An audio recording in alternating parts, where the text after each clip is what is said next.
Blog Talk Radio.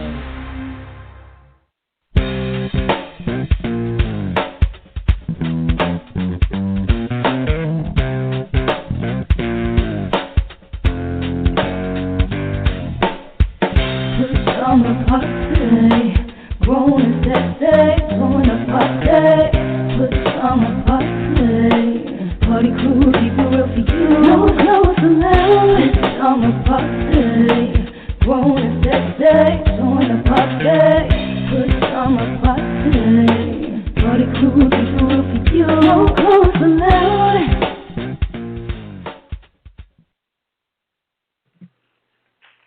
Welcome to a Friday night at the Pajama Party. I'm one of your hosts, Poppa DD. I'm here with Ketel. Hello. Redwine. Bonsoir. And this is what we do on Friday night. We got a host of things going on, including all kinds of jazz. Ketel, what we got going on tonight? You want to inform the people what's happening? Sure thing. How you guys doing tonight? I'm okay. Good. All right. No reports from the boyfriend? He's in France somewhere? Yeah, he's on travel right now. I bet. Okay. All right. We got our hot topics tonight. Sanders signals the end is near. Also, a woman advised to avoid pregnancy as Zika virus spreads. Of course, Donald, he's in the news again. Anti-Trump Republicans seek last-ditch delicate revolt. Hidden and quitted headlines. Reporter Emily Austin fired after insensitive comments. That should be an interesting story. Malia Obama graduates from high school. Gawker files for bankruptcy. And, of course, Muhammad Ali's Corner, a tribute to the greatest fighter of all. What's poppin' with Poppa DD? You got some surprises for us tonight. We got our weird news. You can eat naked in this Japanese restaurant? Really? Also, kangaroo and pig have been in relation. New York City moves forward with plan for deer vaccinations. Vasectomies. Let me get that right. I'm just saying with red wine. Put the bottle down. Don't teach it to the next generation. Living for the city with Poppa DD. Gonna give us another surprise. My Hollywood wrap up tonight. Cocktail of the week, which is called Fancy Free Cocktail. Our Kiss It list and the last word. So sit back, relax, get your favorite cocktail, and we'll be right back. This is Poppa DD. You're listening to the Pajama Party on WPJP Blog Talk Radio. If you have something to add to the conversation, give us a call right now at 914-803-4306 and press 1 to be entered into the queue. I want to hear from the men, so call me, Poppa DD. Don't let Ketel and Redwine scare you. Just call and talk to me. I got your back. Number again is 914-803-4306 or go to apajamaparty.com. I got to get back before they notice I was gone. So call me now. She's a girl in a dream. She's a boy cartoon monster on the TV screen. Welcome back to the Pajama Party. I'm one of your hosts, Poppa DD. I'm here with Ketel. Hello. Redwine. Bonsoir. And let's get this thing started. You're first, Redwine. Okay, hot topics tonight. Bernie Sanders signals that the end is finally near. Although we all saw it coming, he's finally acknowledging it.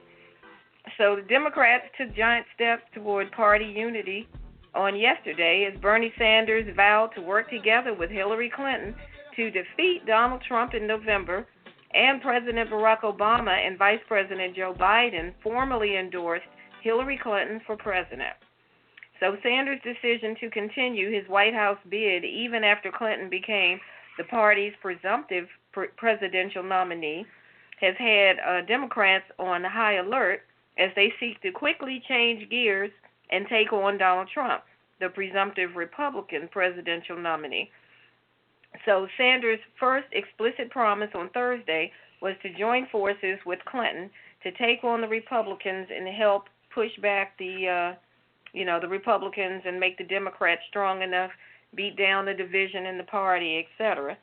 So Bernie says that he looks forward to meeting with Clinton in the near future to see how they can work together to defeat Donald Trump and to create a government which represents all of us.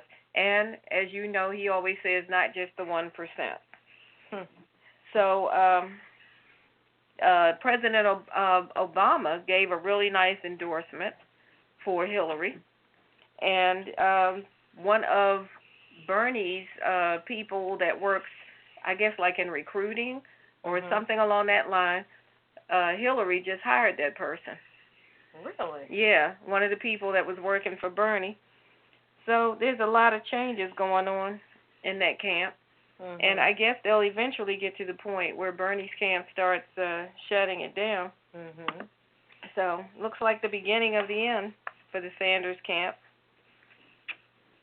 The president did thank Bernie Sanders in the video that he endorsed Hillary, and he said, "Thank you for running an incredible campaign and for being a shining spotlight on issues such as economic inequity and the influence of money in politics." And the Clinton campaign chairman, John Podesta, said their camp would like to quickly mend fences and unify the party. So we'll see how well they work together. So was this part of President Obama's meeting with Sanders? Yeah. So who called the meeting? The president or the Sanders? I'm not sure who called the meeting. Bernie did end up at the White House. I would think that when you end up at the White House, probably you were summoned. Okay. That would be my guess. Yeah, that makes sense. Yeah. Yeah. Well, he was skinning and grinning. He was walking with the president. He was like, I guess he felt as if, he said, I finally arrived. I mean, in this capacity. He got there one way or another. That's what I'm saying. He's like, okay. He probably felt honored to talk to him. Yeah. Try to get on board and same page, I guess. I mean, he kind of did the same thing with Hillary Clinton. He pulled her aside and said, "Look, let's stop running against each other." So right. What you gonna do? While we work together, I'm gonna put you in this job right here. You're gonna work towards this, and bam. Right. Yeah, that was 2008. If you go back to 2008, after it became clear that President Obama had won the delegates, and he was going to be the nominee, that's basically what Hillary did. So even after she fought hard, campaigned hard, eventually you got to call it. Yeah. It's kind of like when the person loses that pulse, and they look at the clock and say, "Call it." Yeah, you got to know when to hold, when to fold. Exactly. You can keep hollering clear and hit the paddles and all of that, but when they're gone, they're gone.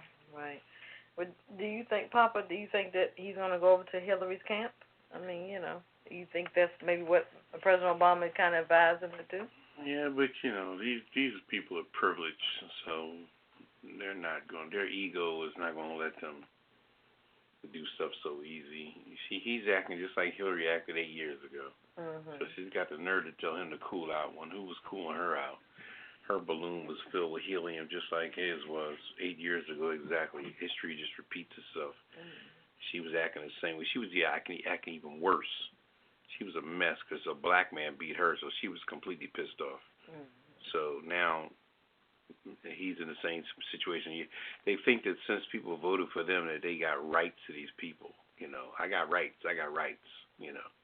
But, I mean, look at the opportunity that she has now. I mean, because, I have to say she listened and... Yeah, she got opportunity, but he's still a hindrance until he releases and opens up and tell his so-called people. And he's got millennium people that got a lot of one-way thinking. And once he got them thinking one way, they're going to be hard to... He got to convince them, let them down easy kind of thing, and get them to like a cat, a kitten weans off of his mother's milk. It's the same way. A lot of these young people, the millennials, are really strong on him because of the way he's been talking with a lot of fire. But it's a winner and a loser. Yeah. Just that simple. The same thing happened with Cam Newton in the Super Bowl. Went to the press conference talking like a jerk off. You knew somebody was going to lose that football game. Well, You know, as much as Vaughn knocked you on your butt, you should have realized you wasn't gonna be winning if you got sacked 50 times. You know, you weren't able to throw the ball. Wow. So what do you think was going to happen? Well, that's right. Well, do you think Hillary's going to put him on the ticket? What do you think, Redwine? I don't think so. No. Really? I think she might find a place for him somewhere, but I don't see him. Vice President? No. Really? Elizabeth Warren is trying to get that position. Elizabeth Warren? Who is she? Where is she from? She's a senator from Massachusetts. Massachusetts, yeah. I think she's really, really trying to position herself to get that position. She's been going hard against Donald Trump. Mm-hmm. She has been giving him the straight up blues, talking about he's not equipped. She has been like calling him everything but a child of God, basically. Mm-hmm. But I don't think that's going to secure her the vice presidency. Yeah. But one of the reporters asked her if she were offered the job, which she accepted, and she didn't even blink. She said, absolutely. Okay. Yeah. I'm sure she'll probably be on the ticket. Because in order for you to be on the ticket, you got to be friends with people. You can't be right now. Hillary and Sanders are competitors. So in order for you to put somebody on a ticket, y'all have to have had conversations. I don't know. And they've been competing against each other. Yeah, because I'm thinking about the president, when he had this talk with Sanders, that he's like, look, come together. Now, that's to release your people. That's not to join with Hillary. That's her choice, you know. I don't know. The president's just trying to make the level playing field, you know. I think everybody's going to be surprised. No, she's not. I don't see it happening. Because Bernie's got too much. You know, when you're the president like that, if you look through the years of vice presidents, presidents haven't been picking smart people. They pick somebody that can just be there and be, like Dan Quayle and things like that. So you think Sanders is too smart to be I wouldn't say smart. He'd just be in her way. Mm-hmm. She's got a flex, and he may be in her flex area. You're trying to stretch your arm out, and you hit a damn wall, and you're trying to stretch it. You're stretching and yarning. You're free of walls, and I think that he'll become a wall to her.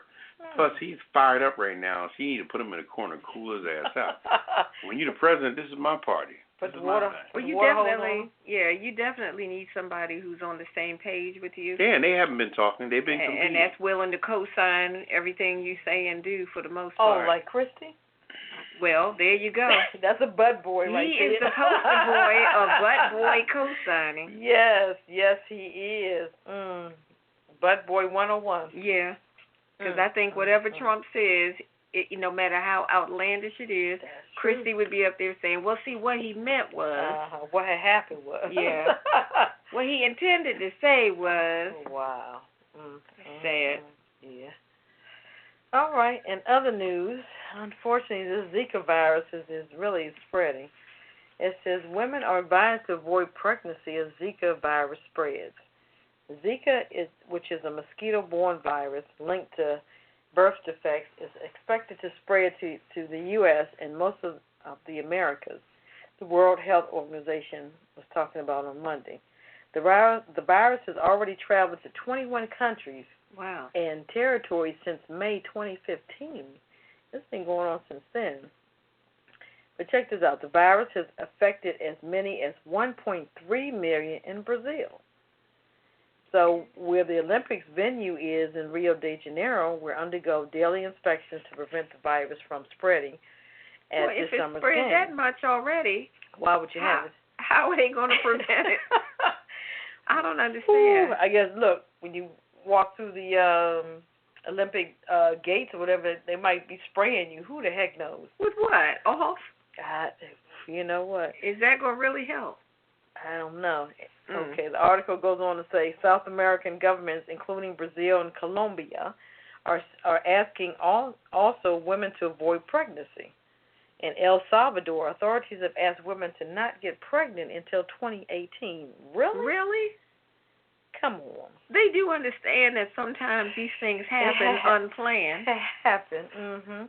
So the Centers for Disease Control and Protection issued a travel alert, beep, beep, beep, beep, suggesting pregnant women should avoid traveling to areas with Zika outbreaks. And it goes on to say the best ways to avoid the Zika viruses are eliminating places where mosquitoes breed, including objects like old tires that could collect water, and using personal mosquito prevention such as insect repellent and light-colored clothes. Off. I guess so. Wow. That is crazy. El Salvador is saying don't get pregnant until 2018. Till 2018. So if you were thinking about starting a family, we're going to need you to hold up on that. Put the brakes pump on. your brakes. That is crazy. And then this epidemic in Brazil, that's a lot of people. 1.3. I mean, how many people does Brazil can hold? I didn't realize that Zika has been going around since 2015. I only recall hearing it this year. Nope. Do you recall, Poppa DD, do you recall hearing anything about a Zika last year? Nope, but they know when they go to Rio, it's going to be a mess. It is because they have that water situation. Mhm. Right, the dirty water and everything. They said they have found dead bodies in the water. You're lying. No. Dead bodies, human feces, garbage. Wow. All kind of debris and whatnot. But wait a minute. Isn't that a trip? You finding dead bodies, but how can you trace that to whoever dumped the body in there? Isn't that crazy? I don't know. Come on now. The whole thing is crazy. Yeah. And they have it in Brazil. My thing is, well, we kind of already know the FIFA. How they were fueling the money through. Right. This is how they got the Olympics in Brazil. Remember we had that topic we were talking about, Brahma? Yeah, and I was just getting ready to say, well, how did they get in Brazil? This is how. It was illegal, and they never should have went in a little raggedy town from the beginning. And it's too small. It's too tight. They weren't ready. They're not ready at all. No, but they poured all that money in there, and then it was some people that were getting paid in Brazil. Remember, because they were trying to get rid of the president, the female I think president. they did oust her, didn't they? I'm not sure. I know we had that article a couple of weeks ago. Yeah. They were trying at that time, but they were just stealing millions and millions of dollars. I'm like, well, I read something, I think yesterday or day before, talking about the transportation, and they were saying that the traffic in that area in Rio is so bad. Wow. They said it's like L.A. and New York times 10. Oh, my God. The traffic is so bad. And they were saying that with all these people coming for the Olympics, just trying to get into the area where the Olympic village, I guess they call it, is going to be set up, it is just ridiculous trying to get there. So they figured they were going to enhance the subway system to help transport people, to the Olympic Village. Right. But that's not ready. So they're trying to expedite that. So they got jackhammers running like round the clock and construction and everything going on, trying to get this subway system extended to connect, I guess, certain points so that people can get to the Olympic Village. And they're saying that, they think they can make it, and right now their projections are they're going to have it all ready 4 days ahead of the Olympics beginning. Papa, what does that subway system sound like? What does that sound like? That sounds like some DC shenanigans. But they think they can make the deadline 4 days ahead of when it begins. Now, that's just really, really They must be working 24/7. It's not that much working in the world. Wow. But you guys be aware. Do not go to Brazil. That is the key. And if you're down in that area, better get on birth control. And if you have babies. Wait, if you go to El Salvador, you better not go there till after 2018. Yeah. You can't have no babies. What you got over there, Papa? Just say no. I got something to do with Donald Trump. Not that we want to put his name out of our mouths, but oh boy, here we go. Can't help it. Story alleging that the Republicans are seeking a last-ditch effort to oust him in some respect, but really? We know this is a bunch of crap because who's going to replace him when you oust him? I think Cruz has gone to a neutral corner. You ain't heard nothing from him. And they might pull Romney out the woodwork. Yeah. He's lurking in the background. I don't think he wants to get beat twice in a row. Uh-huh. And you got the other people that was running that whole group. They all chumped themselves. Kasich and Yeah, everybody. Instead of giving, Well. I think they just gave Trump too much platform. You know, everybody was focused on him and trying to respect him for his money and his clout when they should have dug into the man. Right. Because the man and his money is easily separated. Right. Ask any prostitute that. But anyway. Uh-oh. Anti-Trump Republicans seek a last-ditch delegate revolt. The fraction of the GOP is unhappy with Donald Trump as a party presumptive nominee. They have one last effort to get rid of this guy. They're going to stage a all-out delegate revolt at the Republican National Convention. Now, he's been running by himself in the last two elections.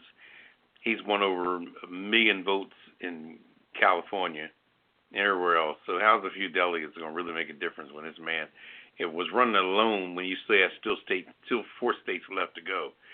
So he's been dominating the whole boards, you know, because all the right-wing and self-righteous people have come out the woodwork. Because if you've been laying dormant, you know, it's almost like when you got to recall the Orchid Man because you kept your roaches under control.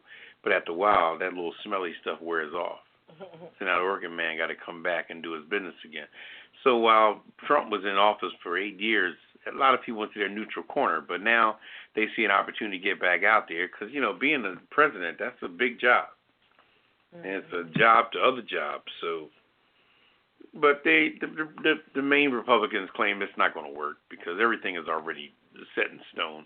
And a lot of people talking out of both sides of their mouth. You know, the Speaker of the House. Yeah, I don't like what he said, but I support him. You know, well, they're all who will pissed be off. next in line? Yeah, I mean, yeah, that's what I'm saying. Everybody didn't. Cruz done stepped off. He done went back to his neutral corner. I don't think he wants to do it anymore. So you don't like you said, you don't even have a person to replace Trump. What about Kasich? So, He's still lurking around. He's lurking, but I think he probably wanted to get it legitimate. You know, to get in there under a stronghold. Now you got people that want you and don't want you. And what about the millions that love Trump? And now Kasich pops in there. Everybody's not going to get behind him. They wouldn't be behind him in the general primary. That's the one that did the less talking, right? He was the one that, he's the governor from Ohio. Yeah. Oh, Kasich, yeah. Oh, okay. I'm thinking about another guy. He's been gone. Yeah, they only had 30 people running. Yeah. That was crazy. Because everybody felt like they could take over. You know, everybody think they could do it better anyway. Being a black man's in there, everybody feels like, I could do this better than them. You know. That's what they think, but they don't have to put. But who do you think might be in the running now? Who do you think personally, Papa? To go if Trump doesn't go in? I don't even think that's a reality. So you can't even speculate on a replacement because Trump is definitely the nominee. He's a nominee. 4 states running. After he got enough votes for the nomination, he was still winning states because they still show the people vote for people who weren't even on the ballot no more. I just don't understand it. Cruz and Kasich are still getting votes in every primary. Exactly. So and they're not even actually. Show you how brain dead people are. You know, they're not even around. People are still voting for them. So it's going to be a very interesting time, you know. But I think the Democrats will take it but they got to unify though, because if Bernie Sanders acts crazy like Hillary was acting 8 years ago, then they're going to be in turmoil. So how do you look at a party that's in turmoil and then do what they're doing? Yeah, that's true. I just think that Bernie is cool. Bernie, this is the first time being from Vermont that his ego has really been lit as much. Yeah, it's like he drank. No, I wouldn't say not bruised. Where his ego has really been enlightened. Because he's been popular. People been cheering him and applauding for him. And at his age, you know, it's like a Viagra cocktail. You know, he's all up and excited about, you know. He kind of reminds me of Jerry Springer. Yeah, he's excited about what he's doing. And I don't think he wants to step off that throne. Especially not knowing he has access to so many people. He was supposed to be, when was he in D.C., today or yesterday? He was down in the parking lot of RFK Stadium. Oh, yeah. I think that was today. One day this week. I think it was this morning. As a matter of fact. Really? Yeah, I think it was today. Just talking? And, yeah, because the primaries rally, are coming. D.C.'s primaries are coming up. So he's still out there campaigning, you know. June 14th, yeah. Wow, that's interesting. You guys got any questions or comments of what we're talking about? Hit us up tonight or check in, 914-803-4306. And press 1. Press 1, at least to check in or something. We want to roll with a sister or brother or whatever. Just check in to the Pajama Party. So we're going to take a little CC break, and we're going to come back with the Hit It and Quit It headline. Clay comes out to meet Liston, and Liston starts to retreat. If Liston goes back and inspires her, he'll end up in the ringside seat. Clay swings with his left. Clay swings with his right. Look at young Cassius carry the fight. Liston keeps backing, but there's not enough room. It's a matter of time. Clay lords the boom. Now Liston disappears from view. The crowd is getting frantic, but our radar stations have picked him up. He is somewhere over the Atlantic. Liston is still rising, and the ref wears a frown, but he can't start counting till Sonny comes down. Who would have thought when they came to the fight that they'd witness the launching of a human satellite? Yes, the crowd did not dream when they put down their money that they would see a total eclipse of the sun.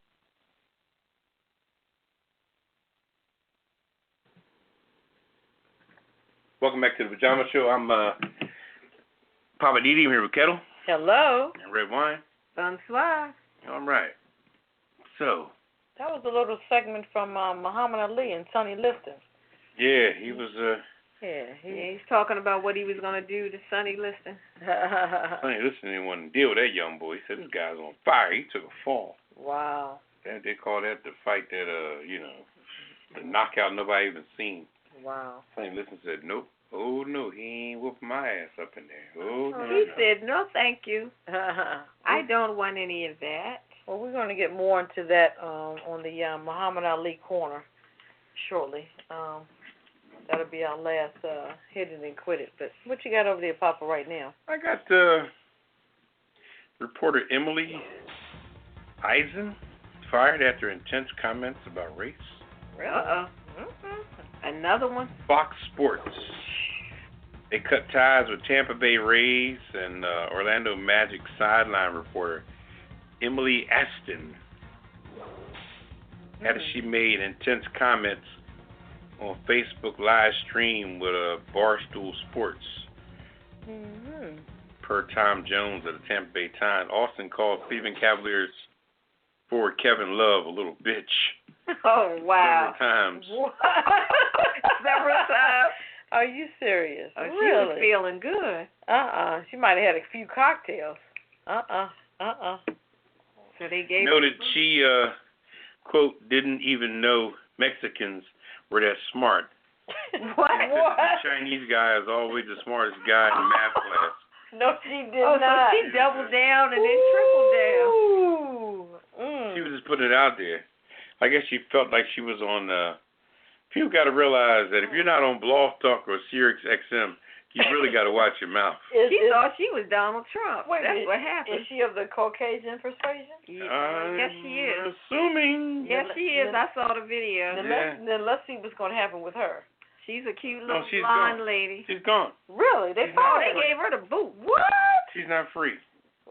Black women, white men are free. Okay. White women, black men. What's her name? Put her on the Kiss It list. Put on the Kiss It list. Emily Austin. Emily Austin, okay. The video is no longer on the Barstool site. But Kevin Hooper of Deadspin, all these different... all these crazy websites. All these sites and talking heads and... Oh, my goodness. How do you keep up with it? Yeah, I did see it on Deadspin. Kevin Draper of Deadspin found the entire clip, which we won't play due to language. Toward the end of the session, ball steward Dan Katz told Austin, we might have to hire you because you're going to get fired. Damn, he knew it. Wow. The minute it came out of her mouth. But she'll pick up another job because as much as people say something about respectfulness, there's some right-wing person willing to take you up. Case in point, Fox. Okay? Yeah, look what happened to Hasselbeck. That's who she worked for. Fox kicked her to the curb. Well, Fox Sports is different from Fox News because Sports is a national entity, and Fox News is you can do what you want to do over there, but in sports you got to be a little more, Okay. Okay, so Emily Austin. How long has she been commentating, I'm wondering? She somebody new or she been around for a minute? Wow. I've never seen her, but then again, I don't watch Fox Sports, so I don't know. Might investigate her, see what she up to. But she'll pop up somewhere else, though. So she insulted the basketball player that's a black man, the Mexicans, and the Chinese, all on one interview. Wait a minute, she's worse than Donald Trump. No, I don't think so. I think she keeps it at the same level. Ooh, he gets boy. it in too. That's wild. In Fox statement, they said, we were made aware of Emily Austin's that she appeared in a social media video, unaffiliated with Fox Sports, of course, in which she made intensive and derogatory comments. She was not speaking on behalf of Fox Sports, nor do we condone any of the statements she made in the video. Wow. Emily has been advised that her comments were unacceptable, and she is not scheduled to appear on any upcoming Fox Sports Florida or Fox Sports Sun broadcasting again. Okay, so Hasta la vista, baby. They done booted her to the curb. You're out of there. Well, man, that means you fired. That's like Donald Trump would say, you fired. And that seemed like it was such a stupid thing to do. Wow. You know, I've seen... Nice girl. Her parents were so proud of her. She must have had some Jim Beam apple and some Stella. I don't know what she had. Yeah, they were drinking It was dinner. four of them sitting on the couch, setting up the I guess a camera or phone, That's what it doing was. a Facebook Live, because that's the new thing now, this Facebook live stream. And people just do stuff live, and they say we're going to be live in whatever time. Wow. And people start tuning in, logging in, whatever. And they were just on there answering, talking, shooting the breeze, and then she just started running off at the mouth. But, you know, you have to realize, one, your job, you know, what your job is. And in the social media, I mean, it can make or break you. Yeah, that's true. People just have to really realize, okay, I'm affiliated with Fox, so I can't do X, Y, Z. Just keep your AWS off of social media. Simple as that. What's an AWS? I ain't, just like a CC break. I'll explain that a little later, but you go ahead with your article there, Redwine. Okay, well, today, President and First Lady Obama's daughter, Malia, graduated from high school. Hercules. Can you believe it's been that long? Wow. Malia Obama, 17 years old, graduated from Sidwell Friends today in Washington, D.C. Wow. And the president had previously told Jimmy Fallon this week when he was on there that he knew he was going to be crying. He said his plan is to wear sunglasses so nobody can see him cry because he knew what was going to happen. Poor baby. He said that he will be there to see his firstborn cross the stage and receive her diploma. Wow. He and the First Lady are both very proud of her. Now, Sidwell Friends, for those who don't know, is a 133-year-old Quaker school. I guess that's part of the Friends. Okay. You know? But they've been the alma mater of many presidential children, including Theodore Roosevelt, Richard Nixon, and Bill Clinton. Now, check this out. The tuition at Sidwell Friends is $39,360 a year. That's it? Yeah, that's all. Let me go ahead and write that check. Yeah. Enroll all your kids, your cousins, your nephews, everybody. $39K a year. And this is high school. Yeah, well, I think it goes all the way from kindergarten all the way through. Wow. Now, Malia's sister Sasha also attends the school. So now double that for two kids going to Sidwell Friends. $80,000 a year. If you round that up to $40,000, that's $80,000 a year. $80,000 a year for tuition for school, not college. Just high school. Woo! That's a lot. You better check out some scholarships. Huh? Yeah. Now Sasha turns 15 on today. Wow. She just turned 15 on today, and her Malia, graduated. 17, graduated today. Wow, that's awesome. Yeah, so the White House announced last month that Malia would be attending Harvard University in 2017, that she's going to take a year off after high school graduation. Yeah, I did. Yeah. So, but all in all, they've been doing really well. You know, there haven't been any scandals around the Obama girls. They've been monitored and balanced in terms of what they have put out on social media. Yeah. You don't see crazy selfies and pictures and crap online of them. So I'm quite sure, like Papa said, Grandma done pulled him aside and say, look. Not on my watch. That's what I'm saying. It ain't gonna happen. Mm-mm. Always present yourself as a lady. That's right. Mm-hmm. So congratulations to Malia. That's nice. That's really nice. Job well done. You made it. Yeah. They haven't showed any inserts of the Proud Papa. Not yet. Yeah. I don't know if the media was even allowed up in there. Yeah, that's true. Because you got to be a muckety muck to afford that $40,000 a year tuition. Yeah, that's true. I mean, imagine if you start up there like in 2nd, 3rd, 4th grade, all the way through high school through 12th grade. Woo! Yeah. You guys got any questions or comments what we're talking about? Hit us up tonight or just check in. 914-803-4306. Yes, indeed. And press 1. Press Too rich 1. for my blood. Yeah, I know that's right. Okay. I like public school. Okay. It's free. Yeah. It's free. It's free. FREE. Magic word. Free. They say everything ain't free ain't good, right? Well, right, Papa? That's what they say. All right. All right. What else you got over there? Gawker. Gawker. Yeah, we're going to talk about Gawker. Files for bankruptcy after Hulk Hogan lawsuit. Remember the Hulk Hogan lawsuit? Oh, yes. I do recall. Gawker Media, which was recently ordered to pay up to $140 million. Let me tell you that again. $140 million to Hulk Hogan is filed for Chapter 11, bankruptcy, protection on finding. I wonder why. They probably can barely pay him the $140. What you think? I don't know. Which one? Chapter 11? Yep, conceding its difficult future following a contentious invasion of privacy lawsuit brought by the former wrestler. Nick Denton, founder of the online media company that owns the namesake news website, Deadspin, Jezebel, and other blogs, has been looking to sell its assets after a judge denied Gawker motion to seek a new trial. Gawker couldn't immediately be reached for comment. I wonder why. Terry Bollea, a.k.a. Hulk Hogan. What damn? Excuse me. They just asked me up. Never heard any. No. You didn't see that one coming. Bollea, Bollea, a.k.a. Hulk Hogan, sued Gawker for $100 million after the site posted a video in 2012 of him having sex with his former best friend's wife.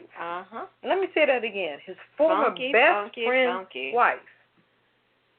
Hogan argued in court that it was a violation of his privacy. Really? Yeah, they violated his privacies, all right. In Florida, and a Florida jury awarded him $55 million for economic injuries, injuries, and $65 million for emotional distress. Emotional distress. Gawker also paid $25 million in punitive damages. That's for me. $140 million. Chapter 11 is the bankruptcy that doesn't liquidate all your assets. That's the one that allows you to reorganize to keep the business alive. So Gawker's not trying to go away. Right. They're trying to get help with rearranging debt and all of that. They need help to pay Hulk Hogan. Or, what's his name? What's his real name? Terry Bollea. Terry Bollea. They got me on that. Get it, Terry. Y'all about to start me cussing on the air. You need a disclaimer? I'm good right now, but they got me on that one. Okay. Terry Bollea. Y'all got to look that up, a.k.a. Hulk Hogan. Okay. Now. And all this time I thought his name was really Hulk Hogan. Did you know that, Papa? You figured his mama actually named him Hulk? I think she looked at that little boy and said, I'm going to name him Hulk. Wait a minute. There's other celebrities naming their child Apple, Pear, and Plum, and Grapefruit, and all that. So Hulk seemed like that could have worked. Huh? Yep, there you go. Okay. Whoop, there it is. Okay. I'm not going to mess with you. Okay. All right, we're going to take a little CC break. Okay. And then we're coming back with Muhammad Ali, right? Muhammad Ali's Corner. We're going to talk about Muhammad. Got to pay tribute to It was awesome today. To the greatest. Watching that service. It really was. All right. Well, we'll be right back. All right. Win or lose, will you continue fighting? No, I'm planning to retire as soon as I win, and it will not be no lose. Let me tell you something. I'm going to float like a butterfly and sting like a bee. George can't hit what his hands can't see. Now you see me, now you don't. He think he will, but I know he won't. They tell me George is good, but I'm twice as nice.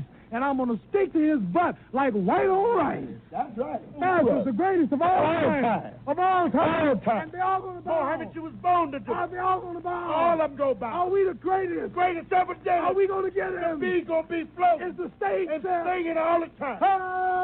Champion of the whole world. Welcome back to the Pajama Party. My name is Poppa DD here with Ketel. Hello. And Redwine. Bonsoir. Yes, and in this segment, we're going to discuss the passing of, in the ceremony and the homecoming for Muhammad Ali, which was unbelievable on TV today. It was covered mostly on ESPN in its entirety, commercial free and the whole nine. So it was a great ceremony. Hats off to it really touched me. It was really great. It was just to see the magnitude of people just standing shoulder by shoulder. And to see him ride through the hood like that, and be unrestricted, and let people touch the car and throw flowers on the car, and nobody telling people to back off, get out of the way, you can't do this, do that. Because if he would have been in Beverly Hills, it would have been a somber thing where nobody would have showed up, which I'm going to talk about later on in Living for the City, as far as some of our black leaders showing up.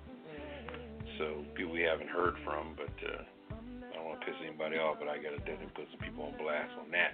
But anyway, on the bio of Ali, I'll start off by saying arguably boxer's most celebrated athlete, heavyweight champion Muhammad Ali was also known for his public stance against the Vietnam War and his long-time battle with Parkinson's disease. He was born Cassius Clay in Louisville, Kentucky in 1942. Ali became an Olympic gold medalist in 1960 and a world heavyweight boxing champion in 1964.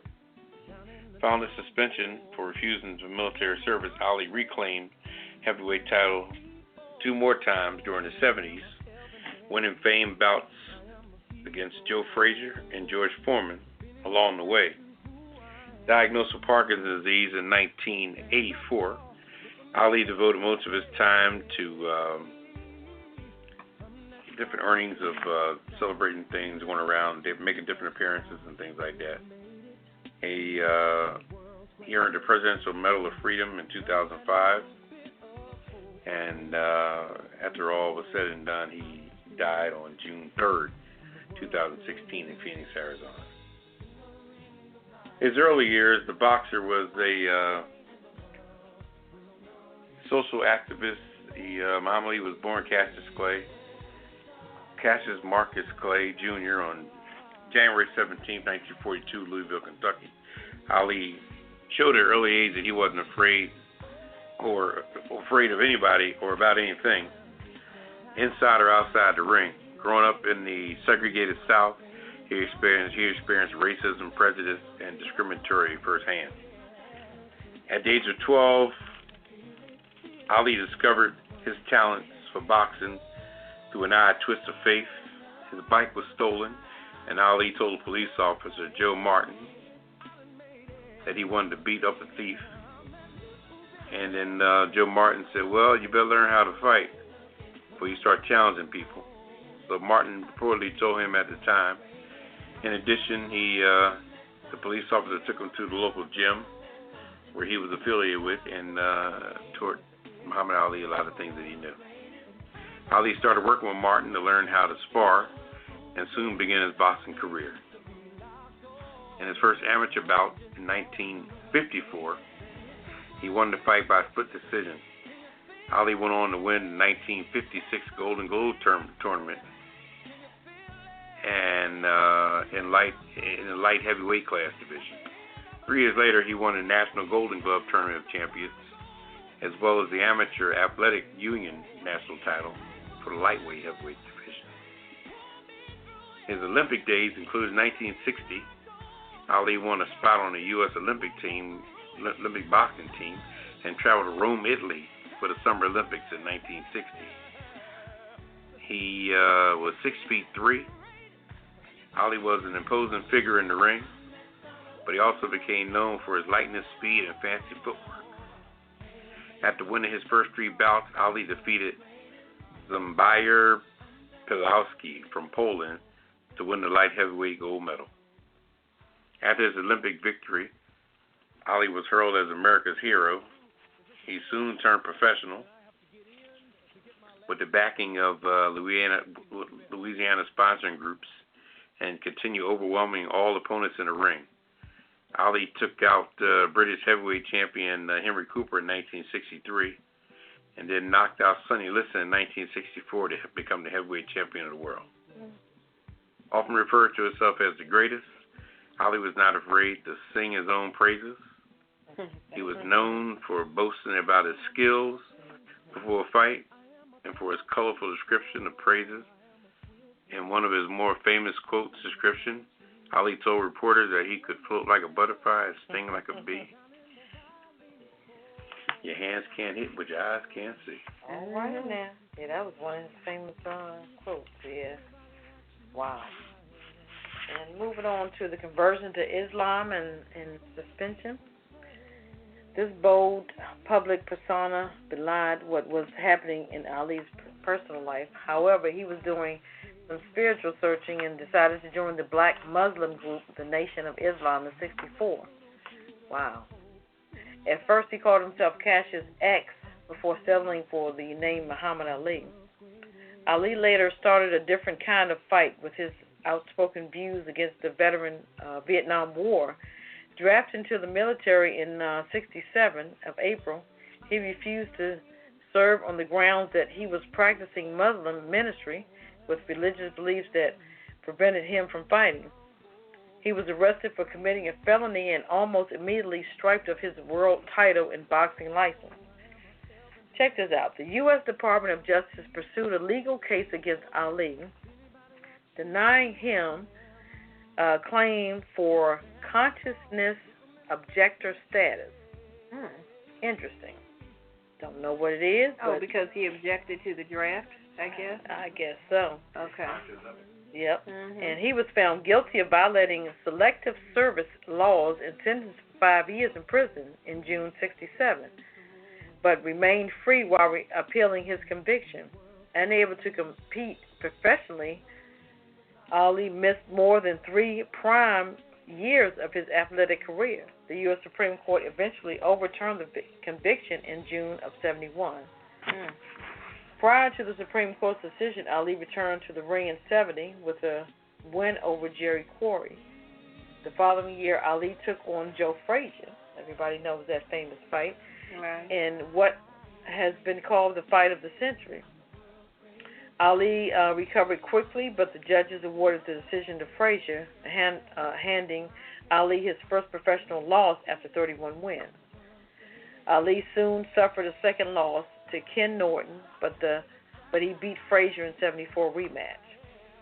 Another legendary fight against undefeated heavyweight champion George Foreman took place in '74, billed as the Rumble in the Jungle. The bout was organized by none other than Don King and held in Kashia, Zaire. It goes on to say Ali and Frazier locked horns for their grudge match in Quezon City, Philippines in '75, dubbed the Thriller in Manila.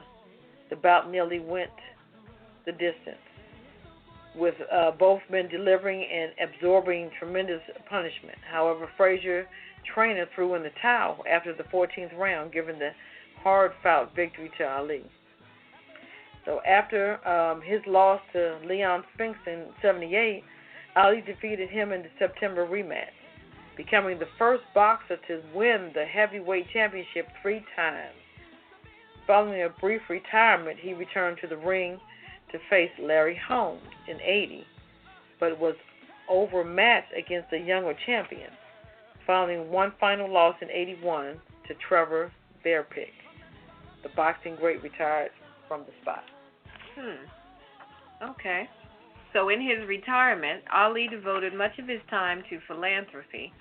He announced that he had Parkinson's disease in 1984, which is a degenerative neurological condition, and was involved in raising funds for the Muhammad Ali Parkinson Center in Phoenix, Arizona.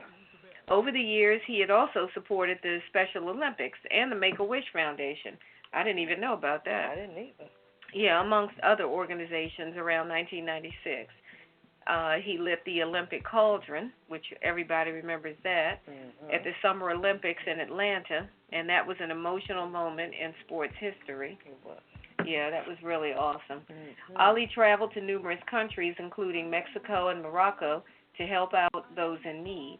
And in 1998, he was chosen to be a United Nations Messenger of Peace because of his work in developing nations.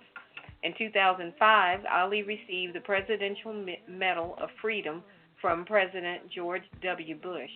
He also opened the Muhammad Ali Center in his hometown of Louisville, Kentucky, that same year. I'm an ordinary man who worked hard to develop the talent I was given, he said. Many fans wanted to build a museum to acknowledge my achievements. I wanted more than a building to house my memorabilia. I wanted a place that would inspire people to be the best they could be at whatever they choose to do, and to encourage them to be respectful of one another. Despite the progression of Parkinson's and the onset of spinal stenosis, Ali remained active in public life. He was on hand to celebrate the inauguration of Barack Obama in January 2009, and soon after the inauguration, Ali received the President's Award from the NAACP for his public service efforts. Things began to take a turn for the worse within a few years, and in early 2015, Ali was hospitalized for a severe urinary tract infection after having battled pneumonia. He was hospitalized again in early June 2016 for what was reportedly a respiratory issue.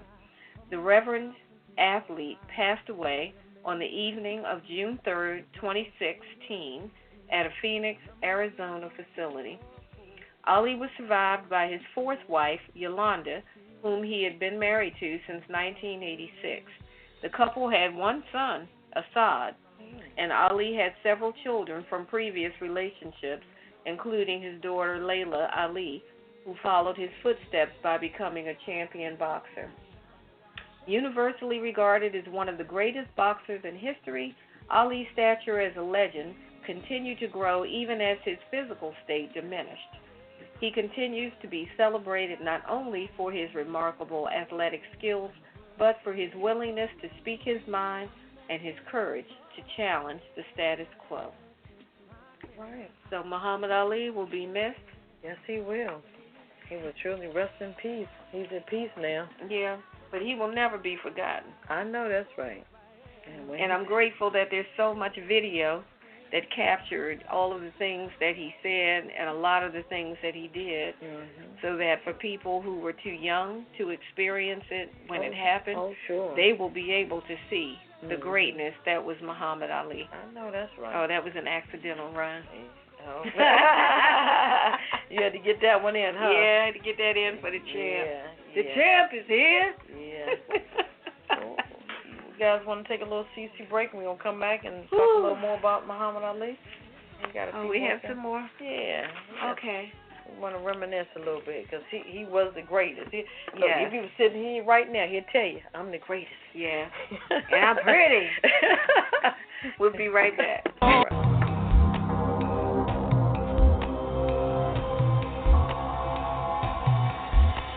This is Ketel. And this is Redwine. If you like news, but you like the weirdest kind, you're in the right place. Join us every Friday night for the Pajama Party Weird News.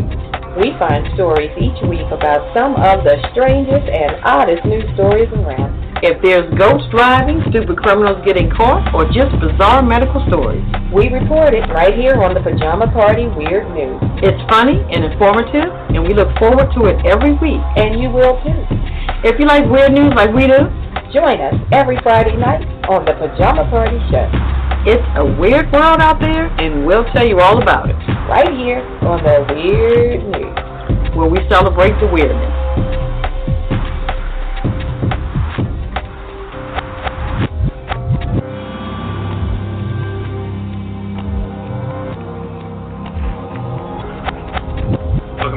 Pajama Party. One of those Poppa DD and Ketel. Hello. And Redwine. Bonsoir. We were just talking about Muhammad Ali and his homegoing service today, and just to add a few notes, they had a lot of bigwigs.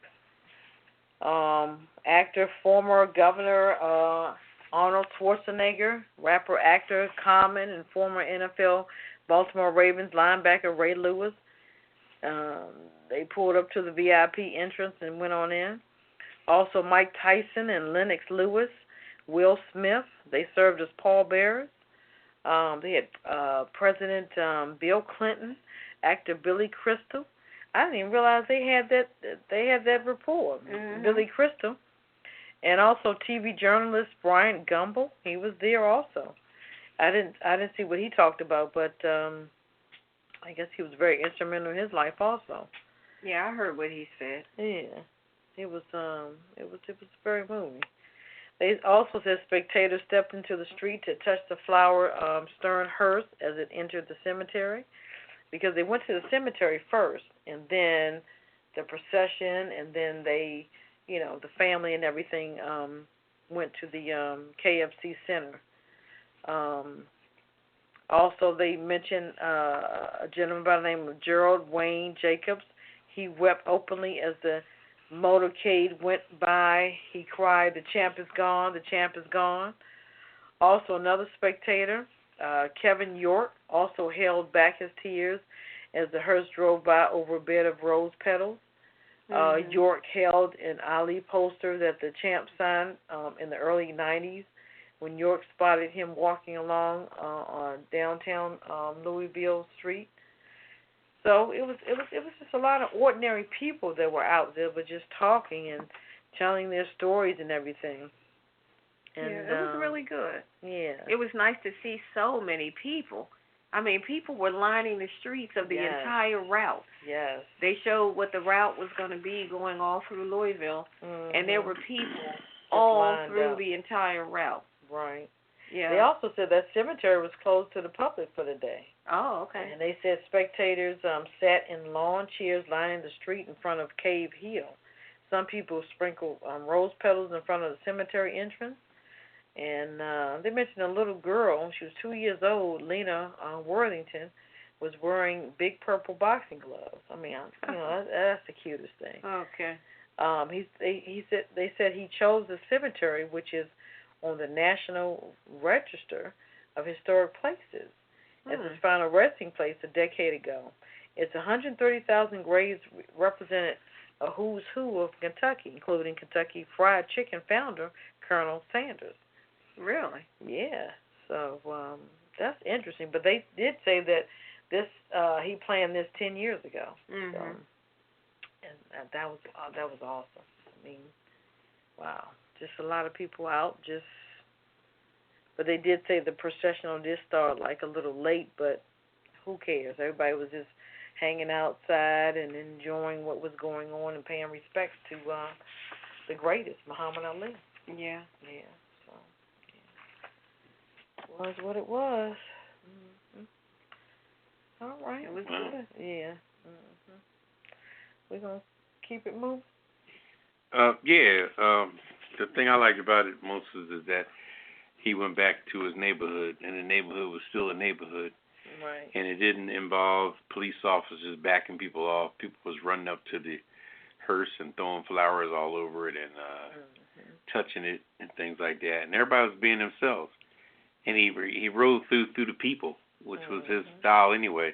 Right. He never feared anybody. He just went up to everybody like, I'm like you. I'm just who you are. So therefore, you don't fear nothing, which is the way a lot of people should roll the dance. So they're clutching their pocketbooks and getting in the elevator and looking around. I think people pay too much attention to their safety sometime at the wrong times, to be honest with you. Although you never know when something's going to flinch, but you can't just run from a whole race of people trying to protect yourself. Mm-hmm. And I'm sitting there with more valuables on my ass than you'd have on, So anyway.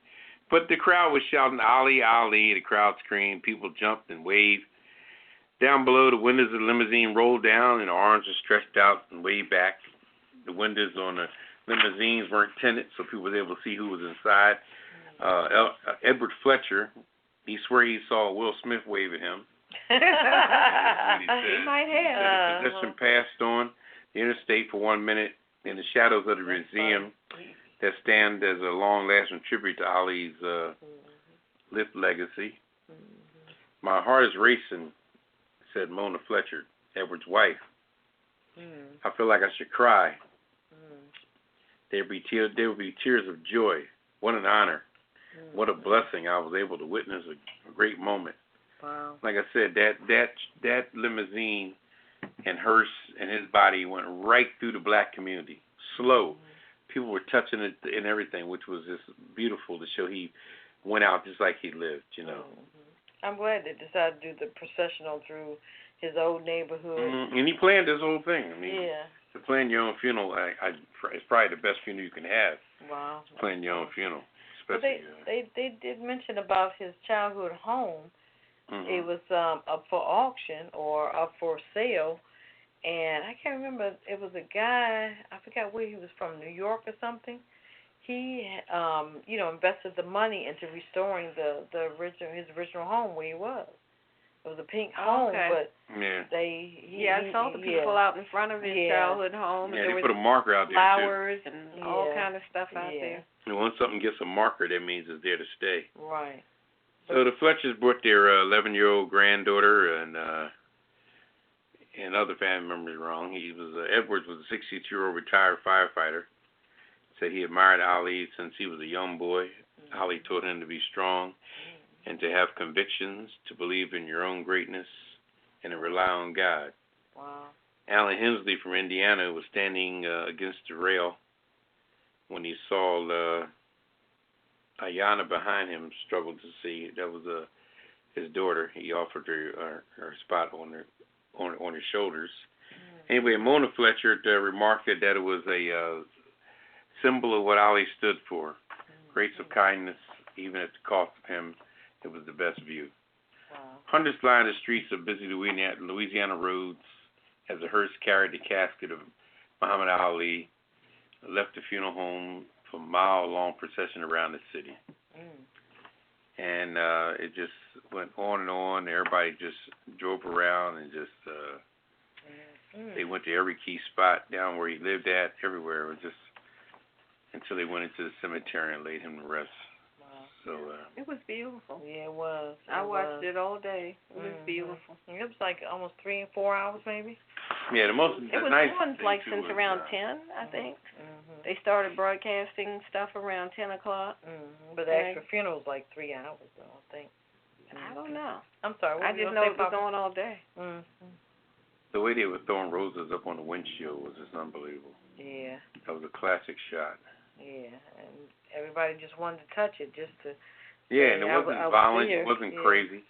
I mean, most of the time the violence it ensues when people anticipate it so much that sometimes the police set off the violence by being so overbearing on people, and then when you take people out of their space, then they start to get restless.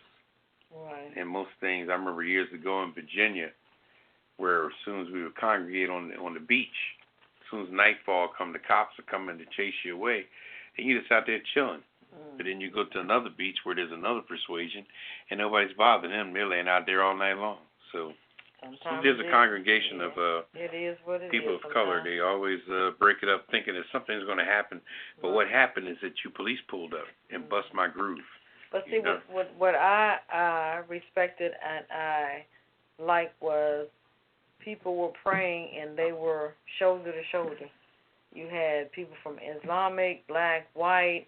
It didn't matter what religion or whatever you were. That's just what Muhammad Ali did as a person. He brought people together, and he's still bringing us together in his death. It just amazes me. It's just like a wow factor. Yeah, and people thought that the sad part about it was so contradictory with this thing with Vietnam, because he's fighting to get his stuff back and trying to get a decision overturned and things like this. In the meantime, people of another persuasion, they're sending their children to Canada like it was nothing. Everybody's over in Canada, but if you didn't go to war, yeah, okay, but your counterparts are sending their kids to Canada during the war, and so. Well, sometimes it is what it is, but that's our Muhammad's Corner, a tribute to the greatest boxer and humanitarian and just all-around person of all time. So I think we're going to take a little CC break. We're going to reminisce on this for a minute, and we'll be right back. Looking for a new cocktail to serve at your next dinner party? Trying to figure out what pairs well with your main entree? Then you need to visit the Cocktail of the Week archive at apajamaparty.com. We've got a list of all the cocktails we've featured on previous Pajama Party shows with recipes and pictures of the drinks. And believe me, we've had some good ones. And while you're on the website, visit the archives for previous shows. Just click on any date and you can hear the shows again and again. We've got you covered at apajamaparty.com. And tell a friend. They'll thank you.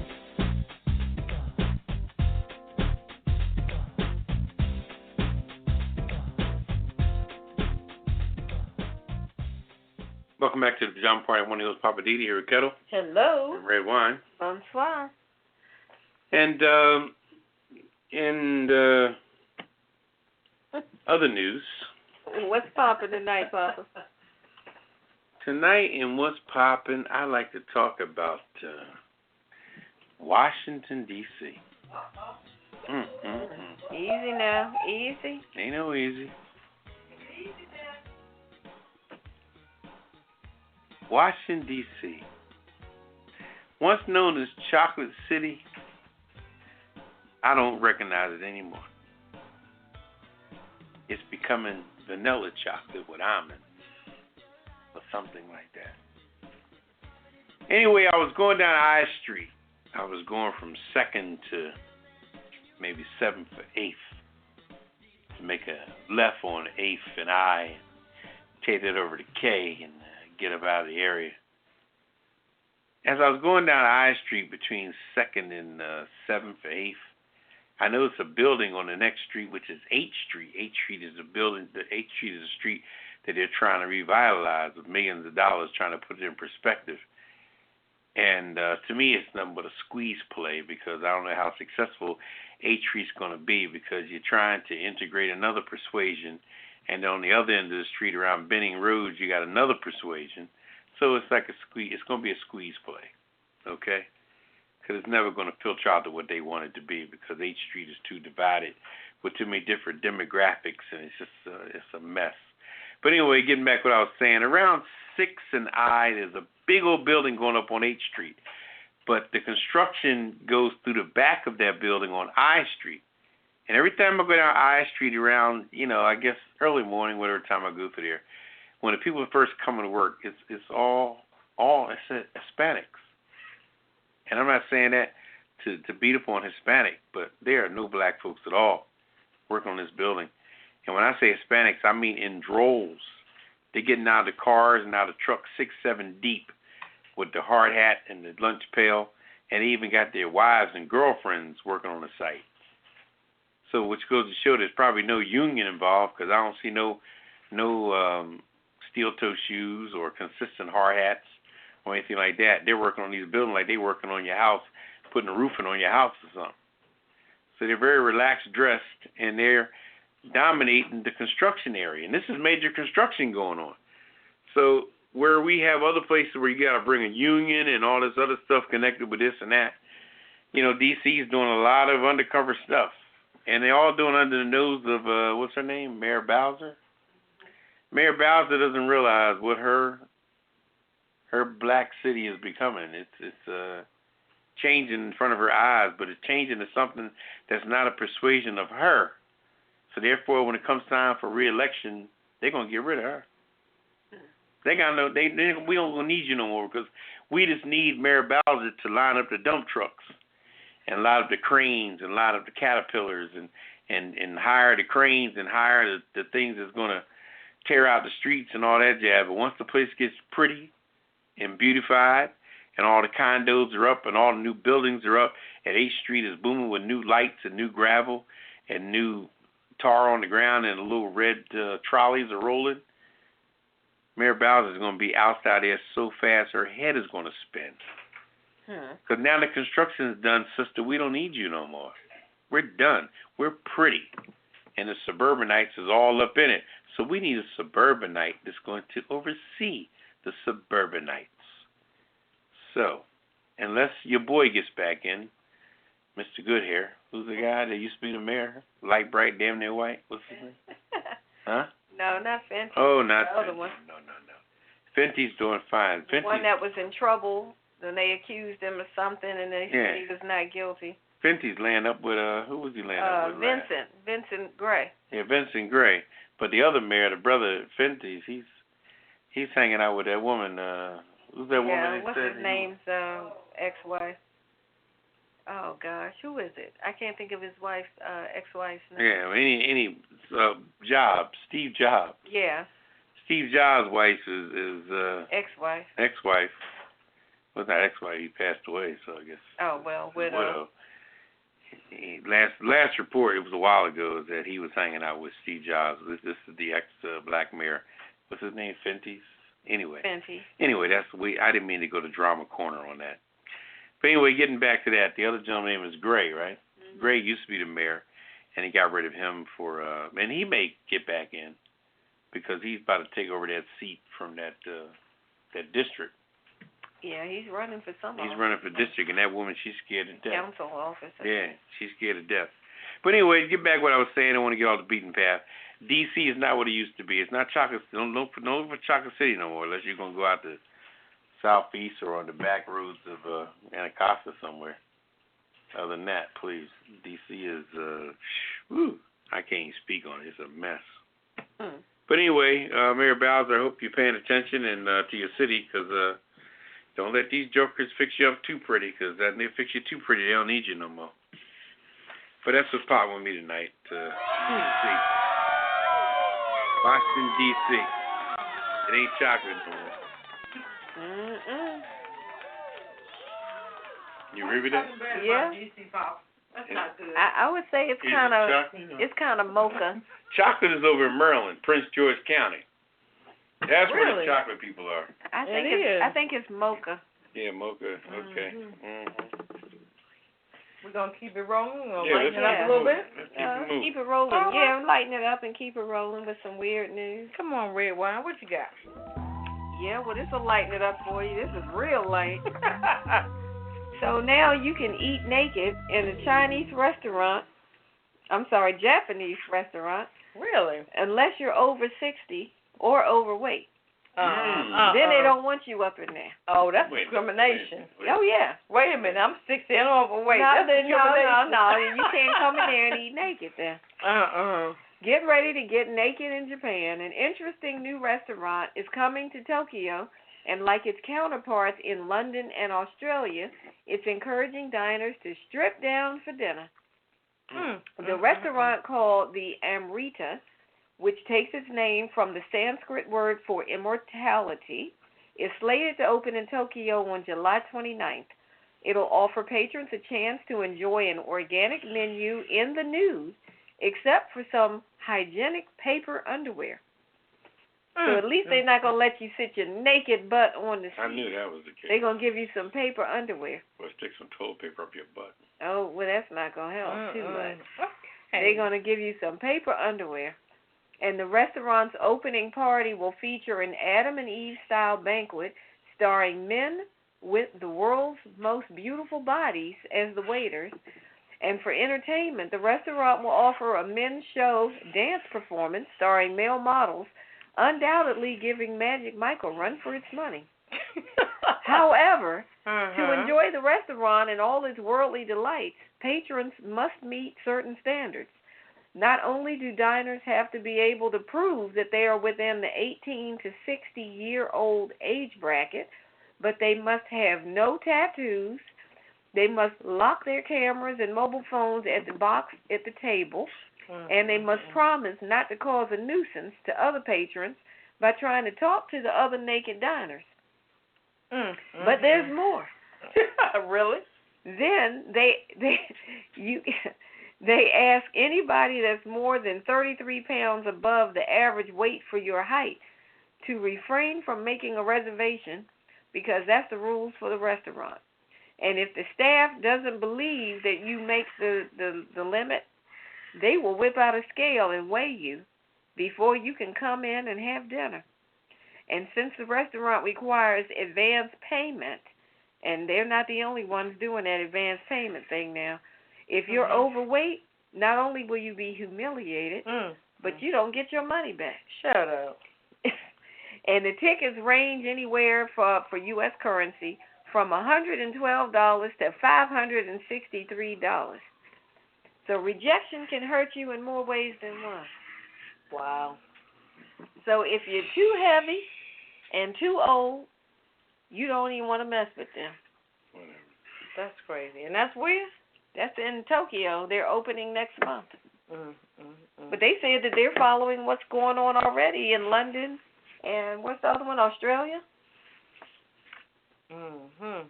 Speaking of Australia, I'm going to tell you what's going on down under. Okay. What's going on down under? You ready for this one, Papa? I'm ready. Kangaroo and a pig have been in relations for more than a year. What? That's what I said. I'm going to repeat it again. A kangaroo and a pig have been in relations for more than a year. The Australian outback Okay. can be a lonely place, but a male kangaroo and his female pig companion appear to have found a solution. Photographs of the two animals show they're extremely intimate friends, and the farmer who owns the pig says they have been in relations for a year. Oh, boy. So this guy, Ryan Fraser, said he found the couple getting very cozy as he passed by their enclosure in Aileron near Alice Springs in the Northern Territory. The kangaroo and the pig. Yeah. Getting busy. Check this out. He took a series of photographs which show the kangaroo at first cuddling up with the female pig, whose name is Apples, placing his paws on both sides of the animal while crouching in front of her as if the two animals were hugging. There were also two geese in the enclosure and one watched on from close up. The kangaroo. So wait a minute. What had happened was one of the geese was watching. Yeah. Okay. I don't know if he got excited.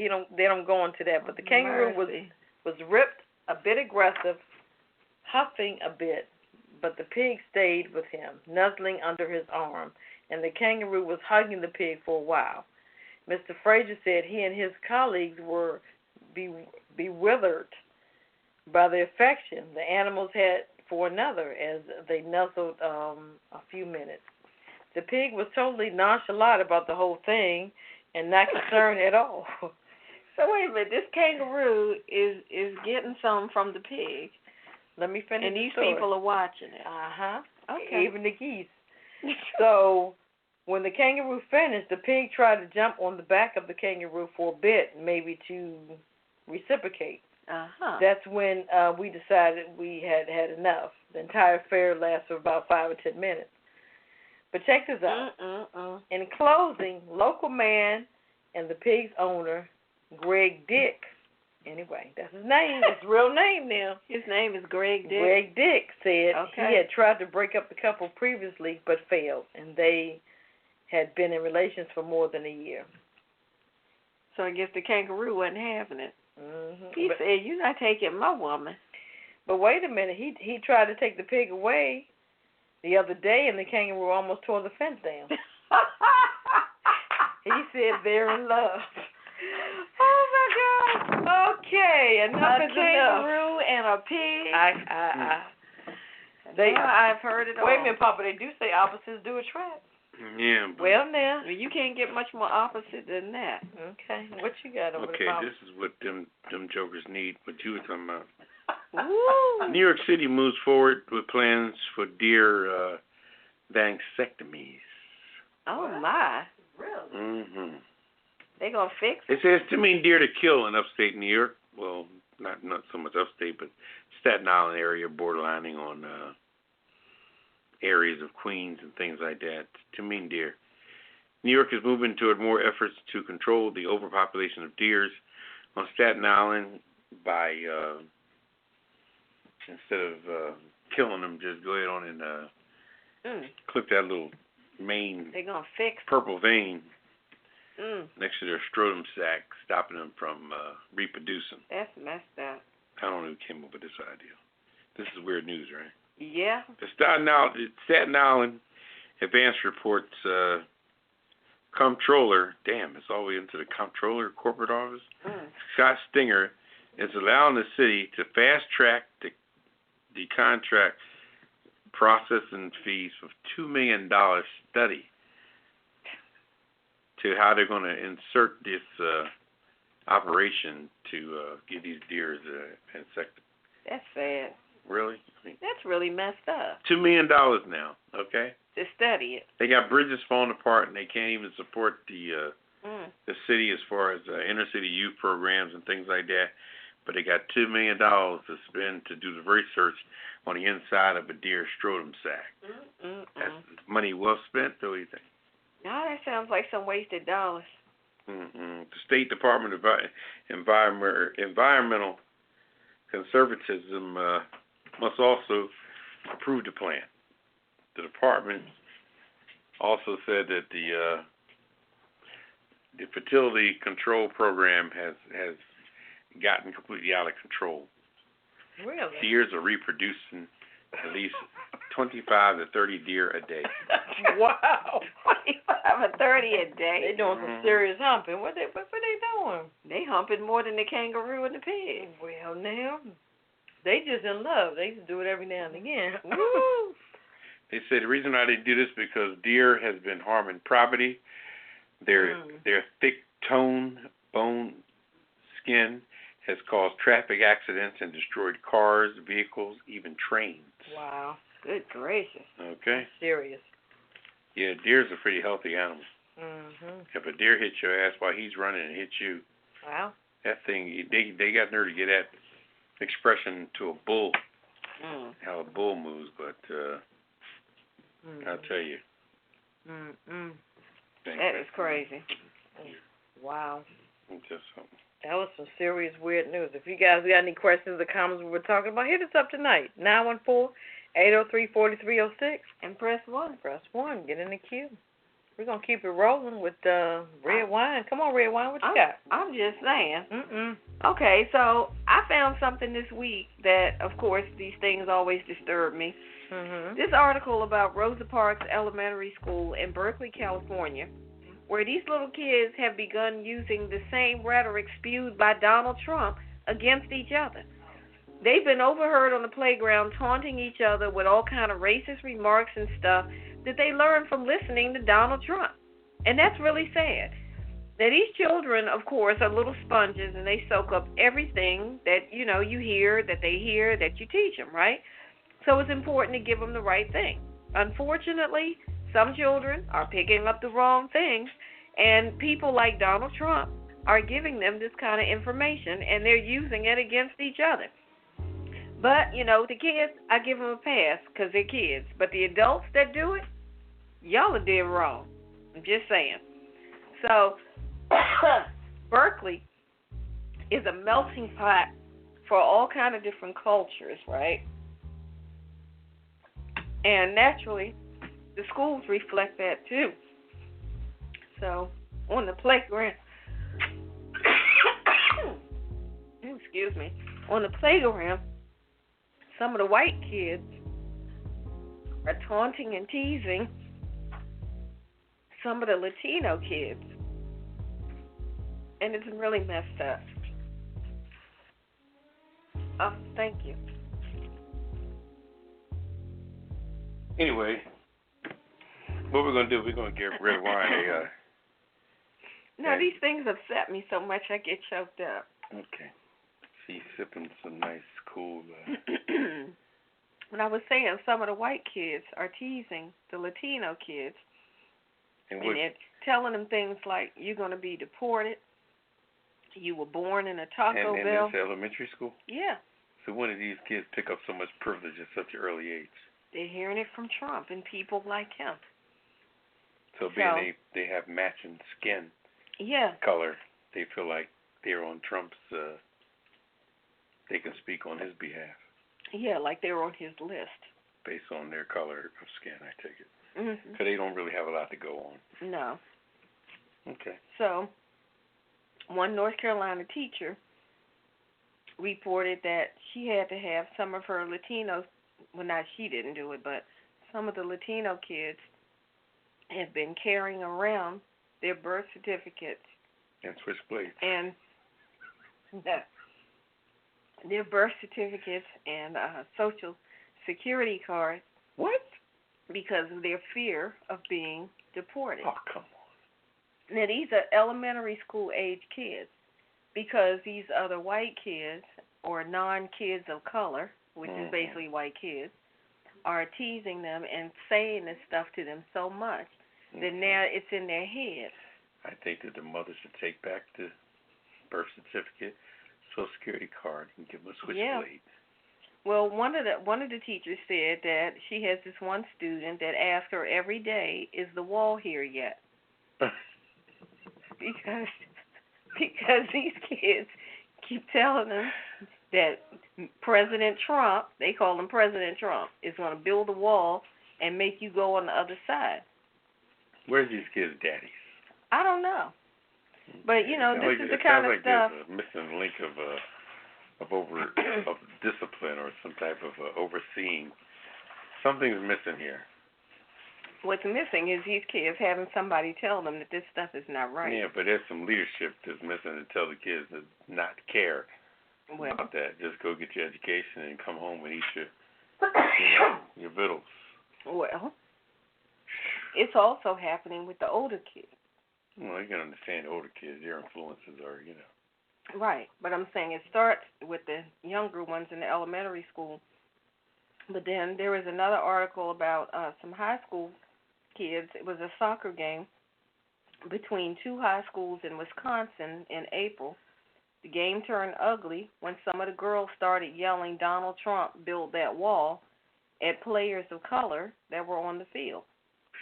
And I'm just saying, you got to stop teaching this crap to the next generation, because these kids have enough things to overcome, and they don't need to pick up on the ignorance and the racism and all that stupidity coming from people like that. They're picking it up from stuff they hear from Donald Trump and people like him who continue to repeat. How about social media? Well, I see it from people like him who repeat that stuff. So whether they hear it on TV, radio, social media, whatever, they're repeating that stuff about the wall and immigrants and deportation and all that stuff. They're getting that stuff from Trump. So, like I said, you got these kids yelling, build that wall over and over, and they're yelling, no comprende, speak English. And they're yelling this at largely Latino students from the other team at a basketball game. Now, what I want to understand is, where were the adults to make this stop? Yeah, if you're at a game and these kids are hollering, no comprende, speak English, build that wall, Trump, Trump, Trump, all this kind of stuff, why didn't the teachers speak up and say, stop it? But these kids realize that the same kids that they're picking on, that the kids you're picking on, parents are cutting your parents' grass. I don't think they care. That they're probably their landscapers. But that's the problem I have with it. Why nobody stood up and made it stop? I don't understand it. I'm saying you got to stop teaching this stuff to the next generation, because they're the ones that are going to be tomorrow. They're going to be responsible for our tomorrow. And if we continue to let them pick up on the racism, the bigotry, the hatred, the stupidity, and all that crap, what do you think is going to happen when they become legal adults? This is why this stuff continues to perpetuate. Somebody's got to pump the brakes and say, enough. Stop it.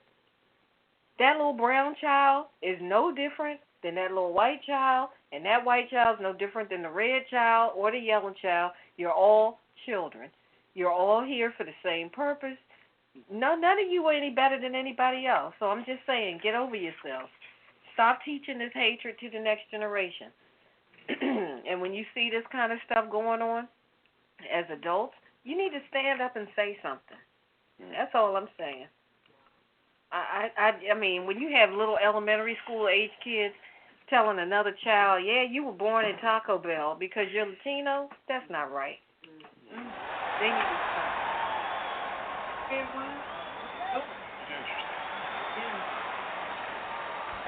Thank you for the water pop. That'll get people start talking. Because people need to talk about it, really. Yeah, they really do. Really do.